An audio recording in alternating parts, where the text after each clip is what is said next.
This is a simple moisture detector. It has an LED that turns off when it detects moisture between these two probes. For example, when I touch it to wet soil. The LED turns on when it does not detect moisture, for example, when the probes are just touching air, or when I touch it to dry soil. The circuit has other uses, for example, as a water level detector. Since water is conductive, the LED will turn off when both probes contact water, and if the water level drops too low, the LED will turn on. You can find a complete parts list and circuit diagram to build the circuit linked in the description of this video.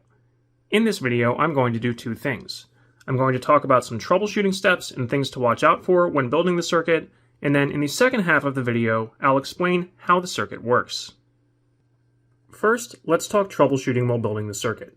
This circuit is built on a breadboard.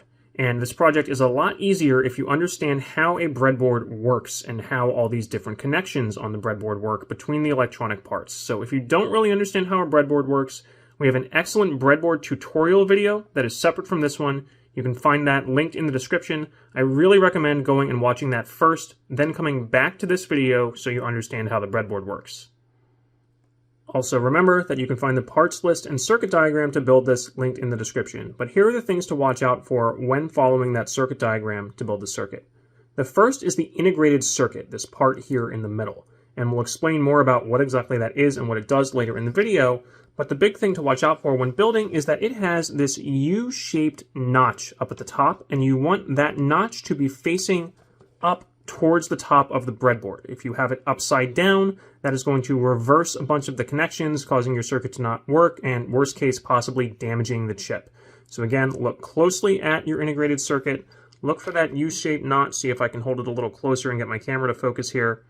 You want that notch facing up towards the top of the breadboard. That's assuming you have your breadboard upright with the writing facing you like this so you can read everything. Again, very important. You want to have that right side up, and you also need to make sure your integrated circuit is straddling this gap in the middle of the breadboard and not off to one side of the breadboard, because that will cause a short circuit between pins on the opposite side. And again, that goes back to your understanding of a breadboard. You can watch the breadboard video to understand how all of these different holes are connected and how you can cause short circuits. The next big thing to watch out for is avoiding short circuits between your resistors and wires. If I tip my breadboard sideways here, you will see that I have trimmed all of my wires and resistors with the exception of the two probe resistors that stick off the breadboard, but the other ones are trimmed so they are very short and flush to the breadboard. If you do not trim your resistor leads, and for example, you just stick them in the breadboard like this so they are sticking way up in the air, then there's a risk that these leads will bump into each other as your circuit gets messier and you add more parts, and that can cause short circuits and again, damage your chip. So you want to trim the leads and make sure your resistors are nice and flush to the breadboard, and double check that you don't have any short circuits, especially between things in adjacent rows. For example, you really want to make sure that the things in row 1 are not touching anything in row 2, and the leads in row 2 are not touching anything in row 3, or again, that can cause a short circuit and damage your chip. Next, it is a good idea to connect power last. Build everything else on your circuit, double and triple check all of your wiring, then connect the battery, because if you power up the circuit while you have a short circuit or a mistake, again, that increases the odds of damaging something. But assuming you have built everything correctly, when you connect the battery, and these two probes at the end are not touching each other again, so there's no moisture that they're detecting, the LED should turn on by default. If your LED does not turn on, one more very quick thing to check is that your LED is not backwards. LEDs have polarity, meaning current will only flow through them in one direction. So if I have my LED backwards, it will never light up. So if your LED is not lighting up at all, even if you think you have the circuit built correctly and the probes are not touching each other, you can just flip the LED around and see if it lights up. Once your LED is lighting up, then it should turn off if there is conductivity or moisture detected between these two probes. So you can test that, for example, simply by touching it with your finger, since there should be some dampness on your skin, or you can take the two probes and touch them together. It is safe for these two ends of the probes to touch each other, and again, that should cause the LED to turn off, and you know your circuit is working properly. Now, if you're interested in learning more about how this circuit actually works and what's going on here, you can stick around for the second half of the video. Now, just a heads up, this part of the video will get a little more advanced. If you are not familiar with circuit diagrams at all, this might not make a ton of sense. And even if you are familiar with circuit diagrams, this might look a little overwhelming at first. So what I'm going to do is break this down and step by step talk about what each part of the circuit does. The circuit is built around something called a NAND gate. NAND stands for not and. It is a type of logic gate. Logic gates take two inputs, which can be either high or low, and then use those inputs to determine the state of the output, which can also be high or low. We describe the operation of a logic gate using something called a truth table. So each row of this table shows what the output J will be based on the states of the two inputs A and B. For example, if A and B are both low or 0, the output J will be high or 1.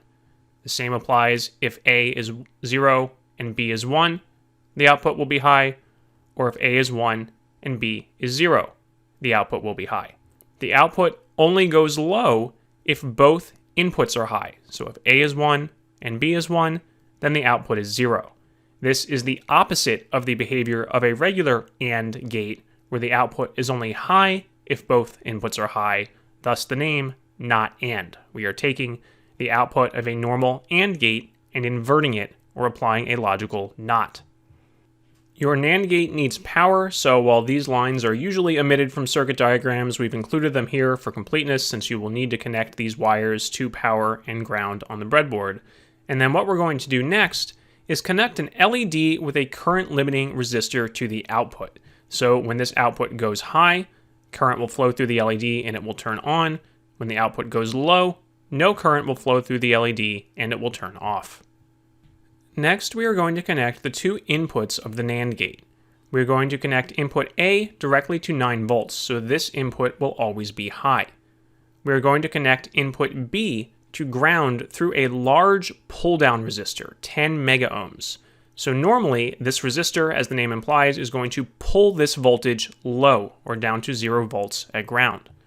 If we remember the truth table and look at that again, we'll see that if input A is always high and input B is always low, then the output will always be high and the LED will always be on. What we're going to do to allow the LED to turn off is to connect a resistor to each input, 100 kiloohms, and then we're going to touch the ends of those resistors to our soil.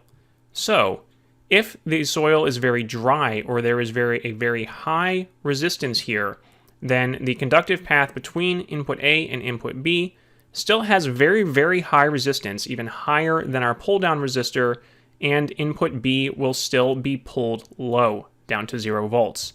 Again, that is going to keep our output high, according to the truth table, and turn the LED on. But if we connect the probes to wet soil, or something with a much lower resistance, then the resistance between inputs A and B gets much smaller. The least it could be is actually just 200 kiloohms if we short the leads of these two resistors directly to each other, which is much lower than our large pull-down resistor of 10 mega ohms. So that is going to pull input B high. If we look at the truth table, if A is high and B is high, then the output switches to low and the LED will turn off. This basic behavior is what lets this circuit act as a soil moisture or water level indicator. When the soil is wet or the leads are in contact with water, the LED will be off. If the soil gets too dry or the water level drops too low, this resistance gets higher and the LED will turn on, indicating that it's time to water your plants. Remember that you can find the complete parts list, instructions to build the circuit, and how you can use it for a science or engineering project linked in the description of this video. If you want to find another science project that matches your interests, you can choose from our library of over 1,200 projects at www.sciencebuddies.org.